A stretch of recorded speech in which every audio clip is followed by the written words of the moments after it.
నమస్తే జై జగన్నాథ్. ఈ రోజు అయితే మేము యాత్రకు వెళ్ళిపోతున్నాము, రథయాత్రకి.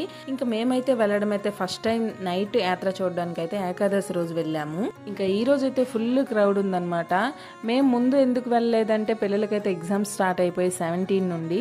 ఇంకా ఏకాదశి రోజు కరెక్ట్గా సాటర్డేనే పడింది. నేనైతే సాటర్డే సండే వెళ్ళొద్దనే అనుకున్నాం, కానీ ఆ రోజు ఎగ్జామ్స్ ఎండ్ అయ్యేసరికి పిల్లలకైతే అస్సలు చెప్పలేకపోయామన్నమాట. ఇంకా తప్పకుండా తీసుకువెళ్ళాల్సి వచ్చింది. ఇంకా రథాలు అయితే గుండిచామాత్ మందిరం నుండి అయితే శ్రీమందిరంకి స్టార్ట్ అయిపోయాయి. ఇంకా అక్కడైతే మధ్యలో అయితే స్వామివారి భక్తులు అనమాట ప్రసాదం పెడతారు. అదేంటంటారంటే బొడపిట్ట అనేసి అంటారు. అది బియ్యం పిండితో చేసి అనమాట స్వామివారికి సమర్పిస్తారట. ఇంకా మధ్యలో అయితే రథాలు ఉన్నాయి, ముందుకైతే రైడ్స్ అన్నీ ఉన్నాయనేసి పిల్లలకైతే రైడ్ చేయించేసి ఇంకా తొందరగా చుట్టూ చూసేసి అయితే ఇంకా అలా చూసుకొని అయితే ఇంటికైతే రిటర్న్ అయిపోయాం. ఇంకా నా వీడియోస్ కనుక మీకు నచ్చినట్లయితే నా ఛానల్ని సబ్స్క్రైబ్ చేసుకొని నా వీడియోస్ని అయితే లైక్